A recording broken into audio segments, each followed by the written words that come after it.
Hi everyone, this is Divya Marumpudi.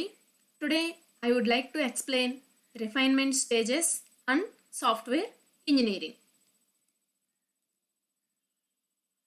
What is refinement stages? A complex problem is to divide into smaller parts such that each part becomes an independent module which is easy to manage. So మీరు ఒక ప్రాబ్లమ్ని solve చేయాలి అనుకుంటున్నారు, ఒక complex ప్రాబ్లమ్ని. First దాన్ని మనం ఏం చేస్తాము అంటే to divide into smaller parts, చిన్న చిన్న పార్ట్స్ కింద డివైడ్ చేస్తే ఆ ప్రాబ్లం అనేది సాల్వ్ చేయడం అనేది చాలా ఈజీ అవుతుంది. Okay, to divide into smaller parts such that each part becomes an independent module. So మీరు అలా డివైడ్ చేయటం వల్ల ప్రతి పార్ట్ కూడా మనకి ఎలా యాక్ట్ చేస్తుంది అంటే ఇండిపెండెంట్ మాడ్యూల్ కింద యాక్ట్ చేస్తుంది. సో అలా ఇండిపెండెంట్ మాడ్యూల్ ఉండటం వల్ల మనం ఆ ప్రాబ్లమ్ని ఈజీగా మేనేజ్ చేయొచ్చు. ఓకే, ఈజీగా ఆ ప్రాబ్లమ్ని మనం సాల్వ్ చేయొచ్చు. ఎందుకంటే ఒక ప్రాబ్లమ్ని డివైడ్ చేయటం వల్ల ఏ మాడ్యూల్లో మనకి ఎర్రర్ ఉంది అనేది మనం ఈజీగా ఫైండ్ అవుట్ చేయగలుగుతాం. కాబట్టి ప్రతి మాడ్యూల్ని మనం ఇండిపెండెంట్గా సాల్వ్ చేయటం వల్ల ప్రాబ్లం అనేది సాల్వ్ చేయటం చాలా ఈజీ అవుతుంది. An example of this approach is that system development life cycle methodology. ఈ ఇలా డివైడ్ చేసి ప్రాబ్లమ్ సాల్వ్ చేయడాన్ని మనం ఏమంటాము అంటే SDLC, system development life cycle methodology. So first ఒక ప్రాబ్లం వచ్చింది అంటే ఒక కాంప్లెక్స్ ప్రాబ్లమ్ని మనం ఎలా డివైడ్ చేస్తాము అంటే స్మాలర్ పార్ట్స్ కింద డివైడ్ చేస్తాం. సో ఆ ఒక్క ప్రతి పార్ట్ కూడా మీరు ఏ పార్ట్ అయితే డివైడ్ చేశారో ఆ ప్రతి పార్ట్ కూడా మనకి ఎలా యూజ్ అవుతుంది అంటే ఎలా యాక్ట్ చేస్తుంది అంటే ఇండిపెండెంట్ మాడ్యూల్ కింద యూజ్ అవుతుంది. This helps in understanding the problem, analysing solutions and handling the problems efficiently. So ఇలా మనం మాడ్యూల్స్ కింద పార్ట్స్ కింద డివైడ్ చేయడం వల్ల ఏమవుతుందంటే ప్రాబ్లం అనేది ఈజీగా అండర్స్టాండ్ అవుతుంది. అలాగే ఎనలైజ్ చేయగలుగుతున్నాం, అంటే ఏ మాడ్యూల్లో మనకి ఎర్రర్ అనేది వస్తుంది అనేది మనం ఈజీగా ఎనలైజ్ చేయగలుగుతున్నాం. అలాగే అండర్స్టాండ్ చేసుకోగలుగుతున్నాం. అలాగే మనం యాక్యురేట్గా ప్రాబ్లమ్ని సాల్వ్ చేయగలుగుతున్నాం. ఓకేనా? This helps in understanding the problem, analyzing the solutions and handling the problems efficiently. Okay, the principle underlying writing large program in the top down refinement, while writing the main program we decide exactly how the work will be divided into various functions and then. So ఈ top down refinement అనేది ఏం చేస్తుందంటే ఎగ్జాక్ట్గా work అనేది మనం ఎలా divide చేయాలి అంటే వేరియస్ ఫంక్షన్స్ కింద మనం ఎలా డివైడ్ చేయాలి అని ఎవరు చెప్తారు అంటే ఈ టాప్ డౌన్ రిఫైన్మెంట్ అనేది మనకు చెప్తుంది. It is further decided what will be the task of each function. So ప్రతి ఫంక్షన్లో ఏ టాస్క్ అనేది మనం పర్ఫామ్ చేయాలి and what inputs are to be given and result to be obtain. So మనం ఏ ఇన్పుట్ అనేది ఇవ్వటం ద్వారా ప్రాబ్లం అనేది సాల్వ్ చేసి రిజల్ట్ అనేది మనం గెయిన్ చేస్తాం. The data and the actions of the functions are specified properly. So functions అనేవి ప్రతి యాక్షన్ కూడా మనం ఎలా పర్ఫామ్ చేస్తాము అంటే ప్రాపర్ వేలో మనం పర్ఫామ్ చేయడానికి ఉంటుంది. సో ఈ రిఫైన్మెంట్ స్టేజెస్లో ఫస్ట్ ఒక కాంప్లెక్స్ ప్రాబ్లమ్ని మనం ఎలా సాల్వ్ చేస్తామనేది చెప్తాను. సో కాంప్లెక్స్ ప్రాబ్లమ్ని మనం ఎలా సాల్వ్ చేస్తాము అంటే ఫస్ట్ దాన్ని స్మాలర్ పార్ట్స్ కింద దాన్ని డివైడ్ చేస్తాం. సో ఆ పార్ట్స్ని మనం ఏమంటాము అంటే మాడ్యూల్స్ అంటాం. సో ఇప్పుడు మనం ఆ మాడ్యూల్ని సాల్వ్ చేసుకుంటా వెళ్తే సో ప్రతి మాడ్యూల్ని కూడా మనం ఏం చేస్తాము అంటే అండర్స్టాండ్ చేస్తాం, అనలైజ్ చేస్తాం, అలాగే ప్రాబ్లం అనేది ఎక్కడ ఉందో ఫైండ్ అవుట్ చేస్తాం.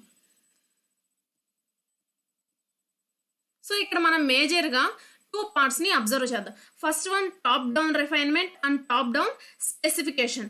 Top down refinement means how to divide the problem. Top down specification means మనకి ఏం కావాలి. ఓకే, అంటే ఆ ప్రాబ్లమ్ని మనం సాల్వ్ చేయాలి అంటే ఏ విధంగా అంటే ఏ రిక్వైర్మెంట్స్ అనేవి మనకి కావాలో చెప్పేదే top down specification. Similarly, the purpose of studying abstract data type is to find out some general principles that will help in designing efficient program. Already మీరు అబ్స్ట్రాక్ట్ డేటా టైప్లో చూశారు. అంటే డేటాని లాజికల్గా ఆర్ మ్యాథమెటికల్గా మనం రిప్రజెంట్ చేయడం కోసం మనం ఏం చేస్తాము అంటే అబ్స్ట్రాక్ట్ డేటా టైప్ అనే దాన్ని యూజ్ చేస్తాం. ఓకేనా? సో ఇక్కడికి వచ్చేటప్పటికి there exist a similar between the process. అంటే ఇప్పుడు మనం ప్రాసెస్ చేస్తున్నాం కదా, ఆ ప్రాసెస్ అనేది in between top down refinement and top down specification. Top down refinement means how to divide the problem. Top down specification means మనకి ఏ requirements అనేవి కావాలి. Okay, and the top down specification of the data structures in algorithm design we begin with the problem and slowly specify more details until we develop a complete program. So మనం ఒక ప్రోగ్రామ్ని develop చేయాలి, ప్రోగ్రాంలో ఉన్న ప్రాబ్లమ్స్ని solve చేయాలి అంటే ఏ details అనేవి మనకు కావాలో చెప్పేదే టాప్ డౌన్ స్పెసిఫికేషన్. సో ఈ టాప్ డౌన్ స్పెసిఫికేషన్ అనేది మనం ఎలా యూజ్ చేస్తాము అంటే ఆల్గరిథమ్ డిజైన్ ద్వారా యూజ్ చేస్తాం. ఓకేనా? We begin with the selection or mathematical concept and the abstract data types required for our problem. So ఇవన్నీ యూజ్ చేసి మనం ప్రాబ్లమ్ని ఏం చేస్తాము అంటే సాల్వ్ చేస్తాం. ఓకే,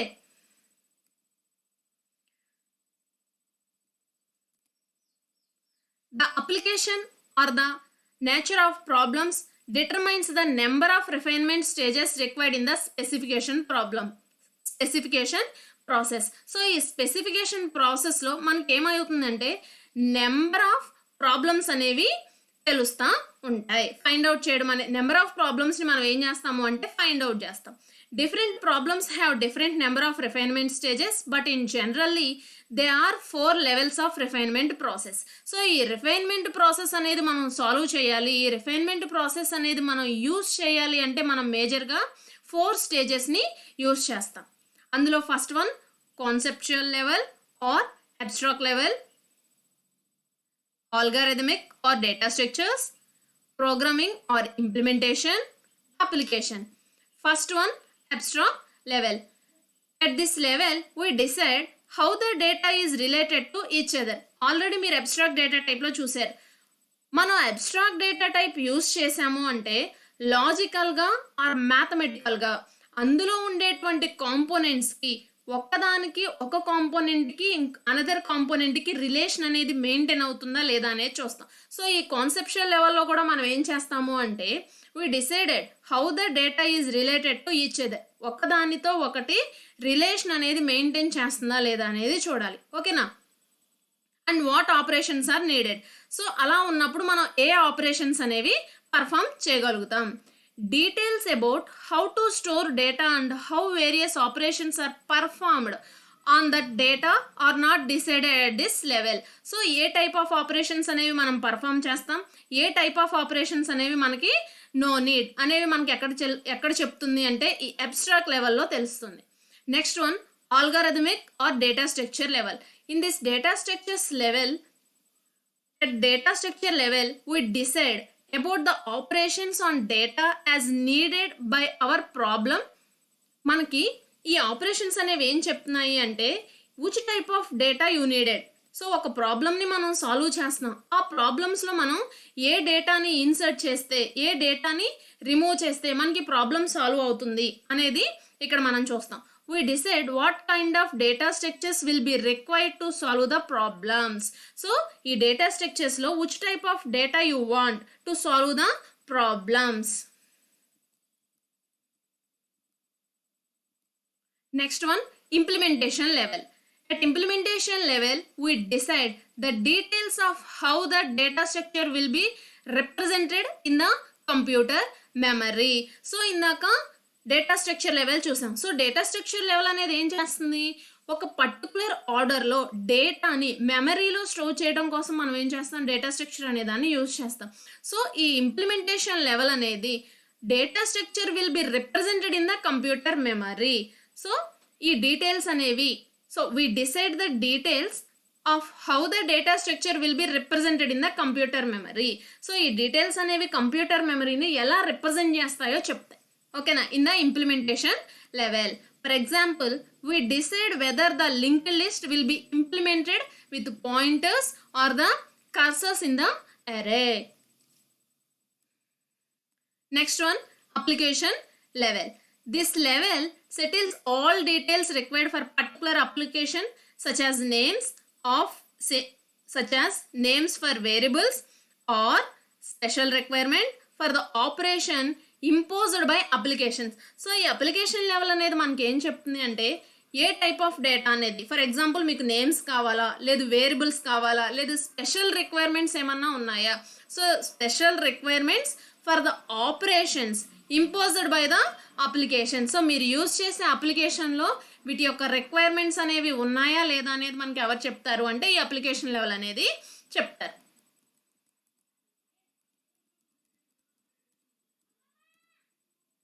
సో ఇందులో ఇవి application level. First one sequence, concept, stack, queue, general list.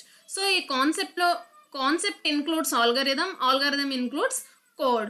Next one queues, physical, linear, circular and linked. Physical includes line of people, linear includes array, circular includes array with counter, array with flag, array with skipped entry, and linked includes simple with 2 pointers, circular with tile pointer, array with 2 cursors. So ఇది overall గా మనం use చేసేటువంటి applications.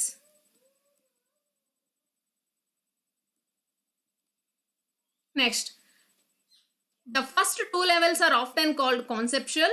The middle two levels can be called algorithmic. So ఇక్కడ ఉన్నటువంటి first 2 లెవెల్స్ని కూడా మనం ఏమంటాము అంటే conceptual.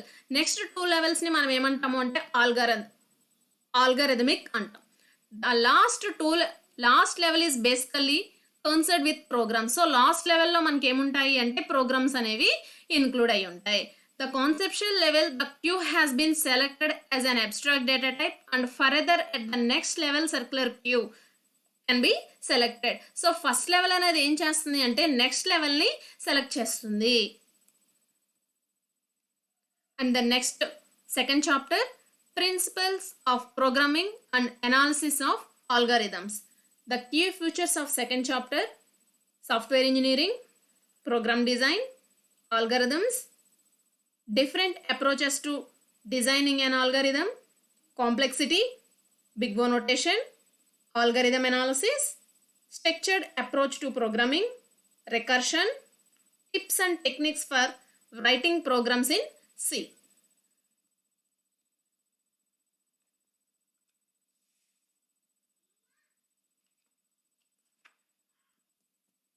In this chapter says how to use algorithms and solve problems. This chapter starts with the introduction to software engineering and gives the fundamental knowledge required to solve various problems using computers. So ఈ chapter అనేది మనకి ఏం చెప్తుంది అంటే fundamental knowledge request to solve various problems. So మనం ప్రాబ్లమ్స్ని ఎలా solve చేయాలి using computers. So first algorithm design is one of the basic step in solving problems. So మనం ప్రాబ్లమ్స్ని సాల్వ్ చేయాలి అంటే ఆల్గరిథమ్స్ అనేవి బెస్ట్ స్టెప్స్ అన్నమాట. And algorithm is a set of steps and introduction or instructions required to solve a given problem. So ఈ algorithm అనేది మనం ఎలా యూస్ చేస్తాము అంటే step by step process. So ఒక ప్రాబ్లమ్ని సాల్వ్ చేయాలి అంటే ఫస్ట్ మనం ఏం చేయాలి అంటే స్టెప్ బై స్టెప్ ఆ ప్రాబ్లమ్ని రాసుకుంటా ఉండాలి. The chapter further explains the principles of good program design. So ఒక గుడ్ ప్రోగ్రామ్ని మనం బుల్డ్ చేయాలి అంటే కంపల్సరీగా మనం ఏం యూజ్ చేయాలి అంటే ఆల్గరిథమ్స్ అనేవి యూజ్ చేయాలి. The approach to design and analyse of the algorithm. So first మనం ఏం చేస్తాము అంటే ఒక ప్రోగ్రామ్ని అనలైజ్ చేయాలి అన్న, అందులో ఉన్నటువంటి ప్రాబ్లమ్ని సాల్వ్ చేయాలి అన్న ఫస్ట్ మనం ఏం చేయాలి అంటే ఆల్గరిథమ్స్ అనేవి డిజైన్ చేసుకోవాలి. There are some mathematical tools like big O notation which are described for the purpose of analyzing algorithms. So ఈ బిగ్ ఓ నోటేషన్ని యూస్ చేసుకొని ఆల్గరిథమ్స్ యొక్క పర్పస్ అనేవి మనం ఏం చేస్తాము అంటే డిస్క్రైబ్ చేస్తాము. The basics of structured programming have also been discussed. It also introduced various programming tools like recursion and looping. Recursion means a function itself is called a recursion. Okay. And looping means problem solve అయ్యేంత వరకు, means ఒక condition అనేది satisfy అయ్యేంత వరకు కూడా ప్రోగ్రామ్లోనే loop అనేది జరగడాన్ని మనం ఏమంటాము అంటే లూపింగ్ అంటాం. Recursion means a function itself is called an recursion. And looping which helps in the proper implementation of algorithms. So ఒక ప్రోగ్రామ్ టూల్స్ అంటే రికర్షన్ అండ్ లూపింగ్ని యూస్ చేయటం వల్ల which help in the proper implementation of algorithm. What is software engineering? The theory and the practice of methods helpful for the construction and maintenance of large software system.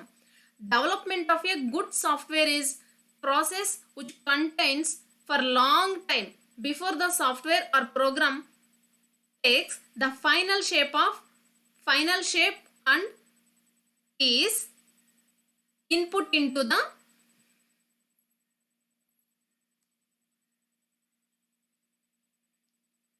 what is software engineering? Development of a good software is a process which contains for a long time before the software or program takes the final shape of program. So overall ga process అంతా జరిగిన తర్వాత ఒక final shape or final output మనకి రావాలి అన్నప్పుడు మనం ఏం చేస్తాం, ఈ సాఫ్ట్వేర్ ఇంజనీరింగ్ అనేది యూస్ చేస్తాం. There are many stages in the software development life cycle. The process is often refer to as a software development life cycle. The output from one stage becomes into the input to the next stage. So మీరు ఈ software development life సైకిల్ని use చేయటం వల్ల ఒక స్టేజ్లో ఉన్నటువంటి output అనేది ఎలా యాక్ట్ చేస్తుంది అంటే ఇంకొక స్టేజ్కి వచ్చేటప్పటికి ఇన్పుట్ కింద మనకి యాక్ట్ చేస్తూ ఉంటుంది. In the simplified version the software development life cycle may contain requirement analysis, design, implementation and maintenance phase. So software ఇంజనీరింగ్లో ఏమేమి ఇంక్లూడ్ అయి ఉంటాయి అంటే ఫస్ట్ అనాలిసిస్ అంటే ప్రోగ్రామ్ని మనం ఎలా అంచనా వేయాలి, design how to design the program, implementation మీరు డిజైన్ చేసిన ప్రోగ్రామ్ని హౌ టు ఇంప్లిమెంట్ అంటే మనం ఎలా వేరియస్ స్టెప్స్ని ఇన్క్లూడ్ చేయాలి, అండ్ మెయింటెనెన్స్ ఎర్రర్స్ రాకుండా మనం ఎలా చూసుకోవాలి. ఓకేనా. The software development life cycle may contain requirement analysis ఉండాలి, design, implementation and maintenance phase. The different steps in software development life cycle are as follows. First one, analyze. So complex ఉన్న ప్రాబ్లమ్ని మీరు ఏం చేయాలి అంటే ఫస్ట్ అనలైజ్ చేయాలి, అంటే error అనేది మనకి ఎక్కడ డిటెక్ట్ అవుతుంది. Next one, build a prototype and experiment with it you until all specifications are finalised. So ఒక ప్రోటోటైప్ అంటే ఒక సెట్ ఆఫ్ రూల్ని మనం ఎంటైర్ ప్రోగ్రామ్ అంతా కంప్లీట్ అయ్యేంత వరకు యూజ్ చేయాలి. Next one, design the algorithm using the tools of A data structure. So ఒక data స్ట్రక్చర్లో ఒక డేటాని మనం ప్రాబ్లం ఉన్న డేటాని సాల్వ్ చేయాలి అంటే కంపల్సరీగా ఏం చేయాలి అంటే డిజైన్ అనేది ఆల్గరిథమ్ అనేది మనం డిజైన్ చేయాలి. Next verify the algorithm such that its correctness itself evident. So verify means ఆల్గరిథంలో మనం ఏమన్నా స్టెప్స్ అనేవి మర్చిపోయామా, లేదు ఇంకేమన్నా స్టెప్స్ అనేవి ఇన్క్లూడ్ చేయాలా, సో ఇవన్నీ కూడా verify the algorithm such that its correctness is it self evident. Next analysis అంటే ఒక పర్టికులర్ షేప్ అనేది అండ్ ఒక పర్టికులర్ ప్రాబ్లమ్కి సొల్యూషన్ అనేది వచ్చిందా లేదా అనేది మనం అనాలిసిస్ చేయాలి. Analysis the algorithm to determine it's requirements. అలాగే మనం ఆల్గరిథంలో ఉన్నటువంటి రిక్వైర్మెంట్స్, ఆల్గరిథంలో ఉన్నటువంటి ఎలిమెంట్స్ అన్నీ కూడా మనకి ఉన్నాయా లేదా, ఆల్గరిథంకి సంబంధించిన ఎలిమెంట్స్ అన్నీ మనకి రిక్వైరా కాదా అనేది మనం చెక్ చేసుకోవాలి. Next code the algorithm in to the appropriate programming language. So మీరు ఒక ప్రోగ్రామ్కి కోడ్ అనేది రాశారు, ఆ కోడ్ అనేది ఆ ప్రోగ్రామ్కి సూటబుల్లా కాదా అనేది చెక్ చేయాలి. Next one, test. సో ఇవన్నీ జరిగిన తర్వాత సో ఆ కోడ్ని మనం ఏం చేయాలి అంటే రన్ చేయాలి, అలాగే కంపైల్ చేయాలి. నెక్స్ట్ సో ఇక్కడ ఫస్ట్ వన్ మనం రిక్వైర్మెంట్ అనాలిసిస్. సో మనకి ప్రాబ్లమ్కి సంబంధించిన ఏమేం కావాలో అనాలిసిస్ చేయాలి. Next one, design. సో మీరు తీసుకున్న ఎలిమెంట్స్ అన్నిటినీ కూడా మనం ఏం చేయాలి అంటే డిజైన్ చేయాలి. Next one implementation. సో ఇంకేమైనా మెథడ్స్ని మీరు యాడ్ చేయాలి అన్నా, ఎలిమెంట్స్ని యాడ్ చేయాలి అన్నా, లేదు డేటాని యాడ్ చేయాలి అన్నా, ఇవన్నీ కూడా మనం ఇక్కడ ఇంప్లిమెంటేషన్లో చూస్తాం. Next one maintenance. Maintenance means errors రాకుండా చెక్ చేస్తూ ఉండాలి. Next refine and repeat the foregoing steps until the software is completed. So మీరు స్టెప్స్ని ఆల్గరిథం రాస్తున్నారు స్టెప్ బై స్టెప్, ఆ స్టెప్స్ అనేవి రిపీట్ కాకుండా చూసుకోవాలి. Next one optimise. కోడ్ అనేది చాలా తక్కువగా ఉండేలా చూసుకోవాలి. Optimise the code to improve performance. Next maintain the program so that it meets the changing needs of its users. So maintain means errors ఏమీ రాకుండా మనం చెక్ చేస్తూ ఉండాలి. ఓవరాల్గా రిఫైన్మెంట్ స్టేజెస్ అంటే మీరు ఒక కాంప్లెక్స్ ప్రాబ్లమ్ని సాల్వ్ చేయాలి అనుకుంటున్నారు. సో ఆ కాంప్లెక్స్ ప్రాబ్లమ్ని సాల్వ్ చేయాలి అనుకున్నప్పుడు ఫస్ట్ మీరు డివైడ్ ఇంటూ స్మాల్ పార్ట్స్. ఆ పార్ట్స్ని మనం ఏమంటాము అంటే మాడ్యూల్స్ అంటాం. సో ప్రతి మాడ్యూల్ కూడా మనకి ఎలా యాక్ట్ చేస్తుంది అంటే ఇండిపెండెంట్ మాడ్యూల్ కింద యాక్ట్ చేస్తుంది. సో ఇండిపెండెంట్ మాడ్యూల్ని మనం సాల్వ్ చేసి ఓవరాల్గా ప్రాబ్లం అనేది సాల్వ్ అయిన తర్వాత మళ్ళీ మెర్జ్ చేసి మనం ఏం చేస్తాము అంటే ప్రోగ్రామ్ అనేది ఎగ్జిక్యూట్ చేయడం అనేది జరుగుతుంది. నెక్స్ట్ వన్ ఈ ప్రాసెస్లో మనం యూజ్ చేసేది సాఫ్ట్వేర్ ఇంజనీరింగ్. సో ఓవరాల్గా సాఫ్ట్వేర్ ఇంజనీరింగ్ అనేది ఏం చెప్తుంది అంటే ఒక ఆల్గరిథం అనేది మెయింటైన్ చేయాలి. So algorithm means step by step process. So ఒక ప్రాబ్లమ్ని మీరు సాల్వ్ చేయాలి అనుకున్నప్పుడు ఆ ప్రాబ్లమ్ని మనం స్టెప్ బై స్టెప్ రాస్తూ ఉంటాం. సో స్టెప్ బై స్టెప్ రాయటం వల్ల మనకి ఏమవుతుంది అంటే ప్రోగ్రామ్ అనేది ఈజీగా సాల్వ్ చేయగలుగుతాం ప్రాబ్లమ్స్ అనేవి. ఓకేనా? So these are the reference books for data structure using C. So మీకు ఏ టైప్ ఆఫ్ డౌట్స్ ఉన్నా కానీ బుక్స్ని మీరు రెఫర్ చేయొచ్చు. Thank you so much.